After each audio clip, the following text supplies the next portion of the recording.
Mercado de trabalho, rainhas no lar, sedutoras na intimidade. Por todas essas razões, nós merecemos um espaço todo nosso. Entra no ar a partir de agora, Papo de Mulher. Aqui você tem voz, aqui você tem vez. Os nossos parceiros são Doutora Sidneia Aparecida Galo, Laboratório Vila Rica, Clínica C+, Cardiologia, Dr. Antônio Valentim Sâncio e Mafar Farmácia de Manipulação.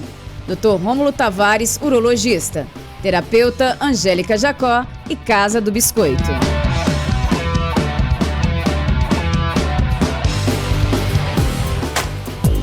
Boa tarde para você em sintonia com a Pomerana. Nosso programa hoje voltado para as mulheres no climatério, para as mulheres na menopausa.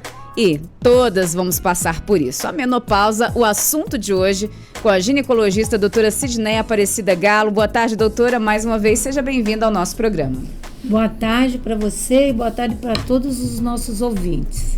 Não tem como escapar, né? Acredito que todas as mulheres passam pela menopausa. Explique pra gente o que é a menopausa. A menopausa, a gente considera depois de um ano que a pessoa não menstruou mais. Então, a pessoa acaba de menstruar e passa um ano sem menstruar mais nada. A partir deste ano, que a pessoa ficou um ano sem menstruar, aí, quer dizer, 12 meses, né, um ano, aí a gente já considera como se fosse menopausa. E qual a diferença do climatério para menopausa? Bom, o climatério é a fase que antecede a menopausa, isso é, quando a pessoa começa a ter aquelas alterações que precedem a menopausa. O que pode ser essas alterações? A pessoa às vezes pode sentir um pouquinho de calor, fogacho, pode geralmente ter uma irregularidade menstrual que antecede um pouquinho a menopausa. O que é essa irregularidade menstrual? Geralmente a pessoa começa a ter ciclos mais curtos. Então, em vez da pessoa menstruar de 30 em 30 dias ou de 28 em 28 dias, ela vai menstruar de 26 dias em 26, depois passa-se um ano, talvez ela menstrue de 25 em 25 dias. Pode ter outros tipos de alteração hormonal, quer dizer, às vezes atrasa, às vezes a menstruação não vem naquele mês, passa-se um mês ou dois. Então, tem várias coisas que podem dar nessa fase de climatério. Tem gente que não sente absolutamente nada, isso varia de pessoa para pessoa. Mas, justamente por um problema hormonal, né? Então, pode ter essas irregularidades menstruais. Essa fase antes da menopausa fica mais ou menos aproximadamente por quanto tempo? Isso anos? Depende, isso fica anos, né? Antes de iniciar a menopausa pode ficar 5 anos, 6 anos. Bastante tempo. Porque é como a pessoa fosse jovem, né? Vamos supor, quando a menina é novinha, que passa a menstruar, a pessoa, às vezes a menina menstrua a primeira vez e tem uma certa alterações, né? Da menstruação, como a menstruação ela se atrapalha, vem, depois não vem, mas naquela fase da adolescência é mais curto, né? Essa fase de transição. Na fase do climatério é maior, né? O climatério, mais ou menos, ele pode começar em torno dos 35 anos pela diminuição dos hormônios, né? Então, a gente já considera a partir daí, 30 e 40 anos, 35, bem 36. Jovem. Mas é óbvio que nessa idade a pessoa não sente praticamente nada. É mais tarde que a pessoa vai ter alterações mais hormonais, maiores, e que vai adiantar a menstruação, mas nessa fase já começa um decréscimo dos hormônios, a partir dos 35 anos, mas um decréscimo mínimo, não é que a pessoa vai começar a passar mal, de vez, né? Não é assim, não. Bem, e no geral, em que idade a menopausa acontece nas mulheres? Olha, em geral, ela ocorre em geral seria 47, 48 anos. Mas é óbvio que ela pode tem gente que menstrua a última vez com 45, tem gente que vai até os 55 anos, ou até mais. Mas, em geral, a maioria das mulheres seria 47, 48 anos. Se a mulher menstruou mais cedo, ela vai entrar na menopausa mais cedo? Não tem nada Tem a nada ver. disso? Não, a gente pensa assim. Pensa, né? Sempre a gente pensa Aham. isso, né? Que porque ela nasce com uns folículos, então cada menstruação vai diminuindo. Quanto mais menstruar, não. Mas não interfere, não. Tem nada a ver. Ela pode entrar, ter a primeira menstruação com 10 anos, como muitas É. têm, e ser a última a entrar na menopausa. Com Mais de 50 anos, Nossa. isso não interfere, não influencia em nada. E a menopausa pode vir acompanhada de doenças? Pode vir acompanhada de várias, de doenças, seria a osteoporose, né? Que seria a desmineralização do osso, né? O osso, vamos dizer, para todo mundo entender, ficaria mais fraco, né? Por falta de cálcio, essas coisas, né? Então, isso seria uma parte da doença. Saúde mental, a pessoa geralmente tem um problema cognitivo, isso pode ficar esquecendo coisas, não lembrando das coisas, isso é normal depois de uma certa idade. É lógico que às vezes a pessoa fica tão assim esquecida que entra numa fase de demência ou Alzheimer, mas é óbvio que não é todo mundo não. Mas o esquecimento, esses problemas cognitivos, isso às vezes é normal nessa idade, né? E outras doenças relacionadas, né? Que seria aumento de peso, incontinência urinária. Por que incontinência urinária? Por falta, a falta de, justamente, a incontinência urinária. O colágeno ali também? O colágeno, a musculatura fica mais fraca, né? E a pessoa tem aquela vontade, tosse, espirra, solta urina, ou então urgência urinária, que a pessoa tem que ir toda hora no banheiro, não consegue segurar a urina. Quando dá vontade de fazer urinar, a pessoa tem que ir rapidinho, porque senão a pessoa se urina toda, vamos dizer assim. A pessoa não consegue reter a urina quando dá vontade. Sim. Tem várias coisas que pode acompanhar, né? Cansaço, outras coisas também, né? Mas isso é só uma fase. Pode ser que se estender vários anos, né? E pode ser durante a menopausa toda. Tem outras pessoas que não sentem nada, né? Que depois a gente vai falar lá na frente. E pode vir com problemas cardiovasculares, pela idade mesmo, né? Problemas de hipertensão, né? Porque é óbvio que a hipertensão dá numa idade mais tardia, dificilmente você vê uma pessoa jovem hipertensa. Pode existir, óbvio, mas geralmente a hipertensão ocorre nessas ou problemas cardíacos, né? Como infarto, essas coisas ocorrem numa idade mais tardia. Então, tudo a maioria das doenças podem vir nessa fase da menopausa. Muitas têm a ver com a menopausa, outras não, né? Sim. E porque para algumas mulheres a menopausa é uma coisa tão sofrida e para outras passam batido? Olha, a maioria das pessoas que fazem caminhadas, se alimentam bem, uma boa quantidade de cálcio, vitamina D, aquele solzinho da manhã praticamente sem roupa, né? Porque para vitamina D, mas seria o sol bem da manhã, uns 15, 20 minutos. Caminhada, o que mais faz bem? Estilo de vida, né? Pessoa mais despreocupada, a pessoa que se alimenta bem com frutas, verduras, legumes, evita os embutidos, né? Que seriam mortadela, salame, essas coisas. Essas pessoas faz ginástica, academia, essas pessoas têm uma vida mais saudável. Por ter essa vida mais saudável, elas dificilmente vão ter esses problemas todos, né? Que a pessoa tem de menopausa, né?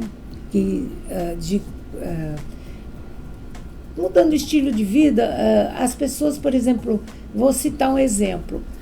Uma pessoa que faz muito exercício físico, natação, às vezes um atleta, geralmente esses não têm problemas ósseos. Né? Interessante, eles não têm, porque eles fazem muita atividade física que ajuda a manter. Então, tudo que é isso ajuda a menopausa a ser menos sofrida. Então, essas pessoas provavelmente que fazem isso não vão ter fogachos, não vão ter osteoporose, não vão ter aquela vida sofrida. É lógico, cada pessoa é uma pessoa. Eu não posso generalizar isso. Então, tem pessoas que às vezes fazem ginástica, caminham, faz isso, faz aquilo, e podem ter fogachos, podem ter, como se diz, uma menopausa sofrida, né? Como fraturas, outras coisas. Mas, geralmente, as pessoas que têm uma alimentação sadia, uma alimentação saudável, fazem exercícios físicos, geralmente elas enfrentam melhor a menopausa do que as outras. Os hormônios, eles são necessários, a tomada de hormônios durante a menopausa? E para que, na verdade, eles servem? Eles ajudam, não é que é necessário, mas eles ajudam muito na menopausa. Por quê? Porque se a pessoa tomar, provavelmente a pele vai ficar menos flácida, vai ficar mais hidratada, a pessoa vai ter talvez menos problemas de incontinência urinária, vai ter uma pele mais bonita, é óbvio, os ossos mais saudáveis, mas nada e depende da fase que começar também, né? E isso tudo também sendo com uma alimentação saudável e caminhada, porque também não adianta nada você repor hormônio e ficar sentado o dia todo numa cadeira. É bom repor hormônio, fazer caminhada, exercício físico e alimentação. Isso é muito válido. Agora, só que para tomar hormônio tem que ser individualizado, tem que fazer, cada caso é um caso, né? Nem todo mundo pode tomar hormônio. E aí a paciente também tem que querer tomar. Nem todo mundo quer tomar, então a gente também não pode obrigar. Mas seria bom se todos pudessem tomar ou aplicar na pele, né? Que seria o ideal. Mas, assim, o caso tem que ser individualizado, não é chegar e todo mundo comprar remédio para repor hormônio. Tem que ir no médico para ser avaliado se é necessário ou não. E se o paciente quiser e se pode tomar, porque não é todo mundo que pode tomar, certo? Porque é um hormônio.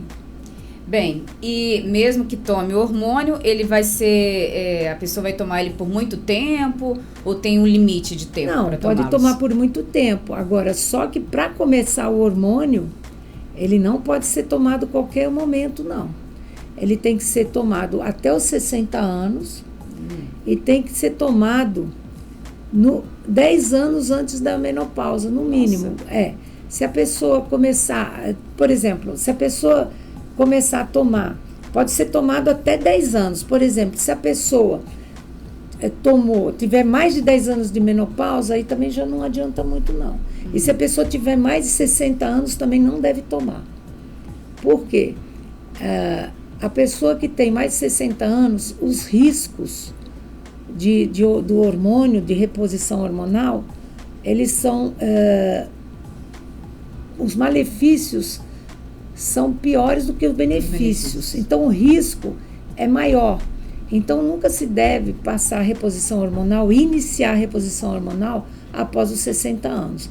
Assim como não se deve, se a pessoa tem mais de 10 anos que está na menopausa, que se chama janela de oportunidade. Então, essa janela de oportunidade seria até os 60 anos e também iniciar antes dos 10 anos que iniciou a menopausa. Iniciar com 8 anos, 7, 5 ou 1 ano depois que começou a menopausa. Agora, não mais os 60 anos. Sim. E existem alternativas aos hormônios? Olha, existe, mas não alternativas, né? Porque, na realidade, a alternativa seria isso tudo que eu falei. Vida saudável, caminhada, exercício físico, mas de remédio, de tomada não tem, não. O que a gente pode... Porque a tomada... Esse negócio de amora que eles falam. Eles falam muito de plantas medicinais. Pode ajudar em alguma coisa, né? Mas, assim, o hormônio mesmo de reposição hormonal, ele serve para quê? Para osteoporose, né? Agora, a gente não passa ele para outra coisa, não. E para os fogachos, para esses mal-estar da menopausa. Agora, o pessoal fala muito de amora, sálvia, erva de São Cristóvão. E tem os nutrientes, zinco, sódio, potássio, vitamina D, vitamina K. Isso ajuda, mas não é a isoflavona de soja. Então, às vezes, a gente até passa isoflavona de soja. Tem remédios próprios para menopausa em quem tem contraindicação a tomar as pílulas, né? Mas a soja, ela por si só ajuda um pouco, mas às vezes não tem assim um bom estudo para isso, né? Mas o que eu falei, a mudança de vida é o principal. Mas os nutrientes, né? E a alimentação saudável. Sim. Bem, mas não se considera isso como um tratamento de menopausa, não. Gente.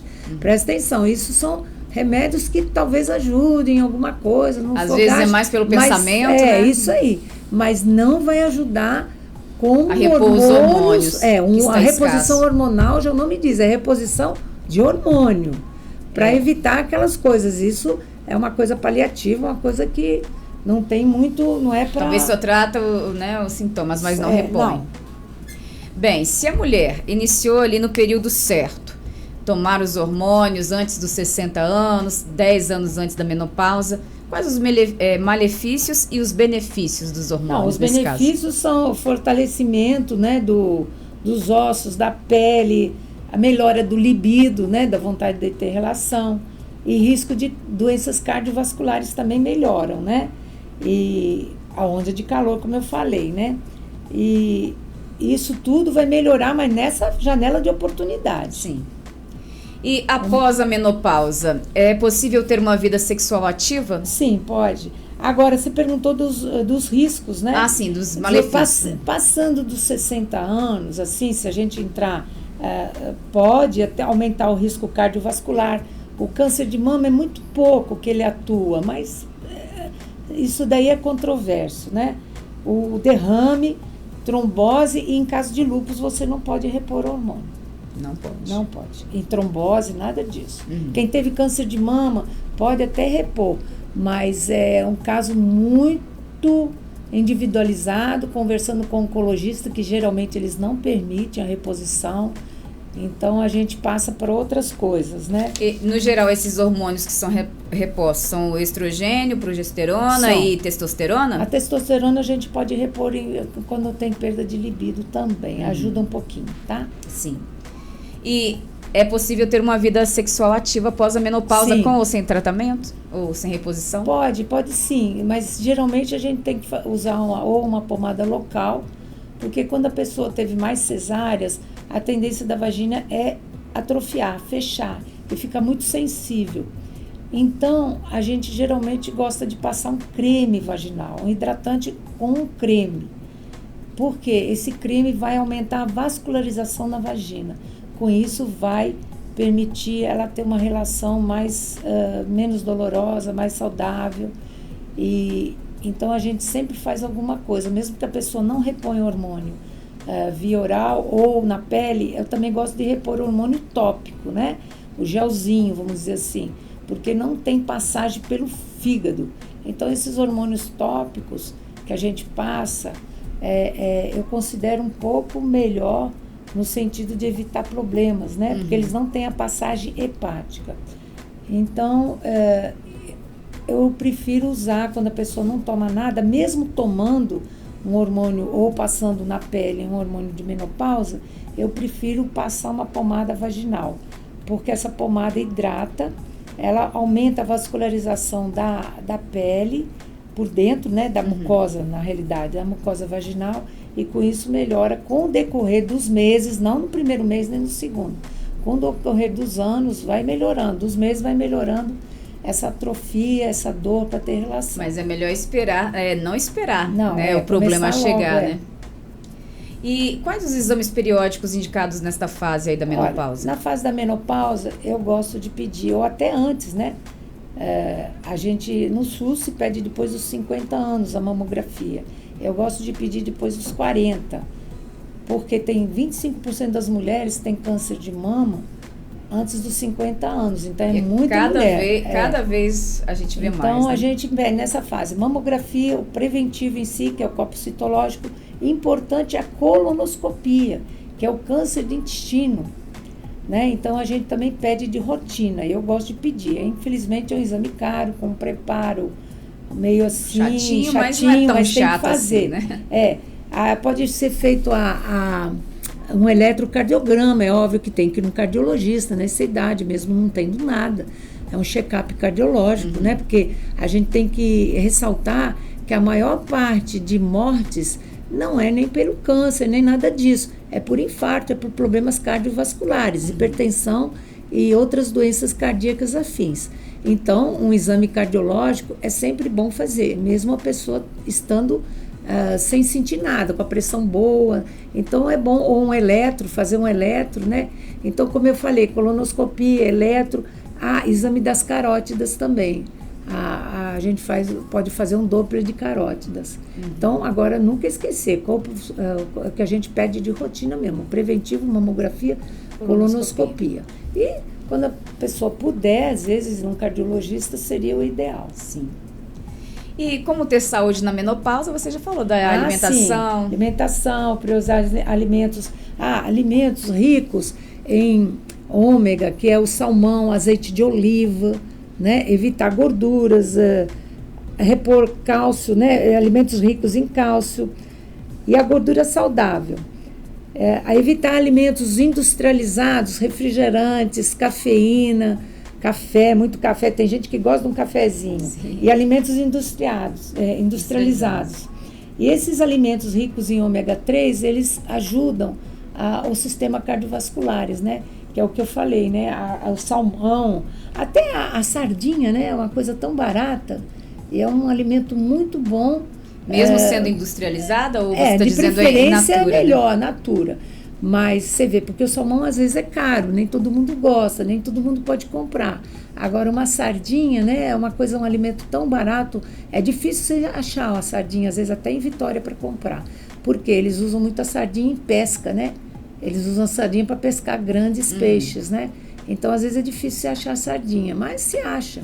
Os peixes, em modo geral, são muito bons, principalmente salmão, né? Mas salmão já é uma coisa mais carinha, né? Então... Para as mulheres que estão passando aí pelo fogacho, nada dura para sempre, né? Não, passa. De acordo, às vezes pode demorar até 10 anos, mas nossa, demora. Às vezes demora, mas geralmente é pouco. Mas nem todo mundo tem nada. Eu mesmo nunca tive nada, graças a Deus. Nada.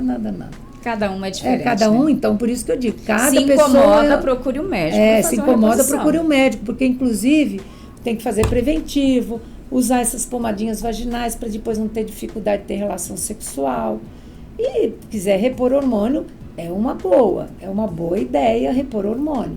Mas sempre repor hormônio acompanhada de um médico, acompanhada de exames preventivos, de mamas, nada de repor hormônio. Exames de sangue também para ver como são os lógico, hormônios, aí né? Sim, você pode... Não, o hormônio, se você não menstrua tem 1 ano, talvez não tenha tanta necessidade de fazer. A gente pode até pedir para ver se tem problema de tireoide, é lógico. Tudo isso na menopausa a gente pede. Os exames laboratoriais, principalmente para ver hipotireoidismo, hipertireoidismo, para ver... A gente pode até pensar se a pessoa é muito nova, uma prolactina, né, que pode estar alterada. A gente pode até pedir um check-upzinho de alguns hormônios, mas não necessariamente, né? E fazer, óbvio, sei falar, glicose, exames laboratoriais, isso daí é rotina mesmo, de todo médico. Hemograma, glicose, para ver se tem diabetes, colesterol, triglicerídeo, ureia, creatinina, para ver se seu rim está funcionando. É a rotina básica que todo mundo faz. E a ultrassonografia vê a saúde do útero, a ultrassonografia dos ovários. também pode ser feita, eu até esqueci de falar. Mas a ultrassonografia, inclusive eu faço até esqueci de falar, a ultrassonografia endovaginal, para ver endométrio, porque às vezes a pessoa tem um problema endometrial, às vezes tem sangramento durante a menopausa, a pessoa fala assim, isso aqui é da menopausa. E quando a gente vai fazer ultrassom, tem um mioma, tem uma hipertrofia do endométrio, que pode ser, às vezes, uma hiperplasia simples, como pode ser até um câncer. Então, tem indicação de, quando a pessoa está na menopausa, fazer uma ultrassom endovaginal, pelo menos de ano em ano. Né? Ou se tiver, mesmo que não tenha na menopausa, tiver na pré-menopausa, que seria ali naquela fase, se tiver muita hemorragia, que às vezes pode dar nessa fase por causa de problemas hormonais, mesmo assim fazer um ultrassom, que às vezes não é hemorragia de problema hormonal, pode ser de outra coisa, pode ser de mioma, ou às vezes até um câncer de endométrio. Bem, não é normal você estar na menopausa e ter sangramento, né? Não, depois que você tem mais de um ano de menopausa, 1 ano, 2 anos, se você tem um pequeno sangramento, também deve procurar um médico, ver o porquê desse pequeno sangramento, ou grande sangramento, e vai ter que fazer ultrassom. Às vezes é uma atrofia do endométrio, isso acontece. Quando a pessoa está na menopausa 4, 5 anos, o endométrio pode descamar pode ocorrer uma atrofia, que vai ocorrer mesmo nessa idade, e o endométrio tem esse problema, às vezes ele descama e tem um pequeno sangramento. E esse sangramento, a gente tem que fazer um ultrassom e ver que realmente o endométrio está atrofiado, que não tem nada, tudo bem. Agora, tem que fazer, porque se for grande o sangramento ou pequeno, às vezes pode ter um endométrio que ele está hiperplásico, ele está grosso, ele não pode estar grosso nessa idade, ele tem que estar bem fininho. Então, se ele tiver com 7, 8 milímetros, não é normal nessa idade. Aí tem que mandar para fazer uma biópsia de endométrio. Sim. Doutora, algum recado final? Telefone de contato? Não, eu quero agradecer a todos, né? E meu telefone de contato, qualquer dúvida, eu estou lá no consultório, meu telefone de contato é 999-616143, que é do consultório, ou 3263-2019. Esse 2019 funciona perfeitamente, que estava com problema, né, no telefone, mas está funcionando. E, então, eu quero desejar boa tarde a todos. Meu boa tarde para você. Muito obrigada por sua participação mais uma vez aqui no nosso Papo de Mulher. Uma boa tarde para você, amigo ouvinte. Até o nosso próximo programa, até o nosso próximo encontro. Tchau, tchau.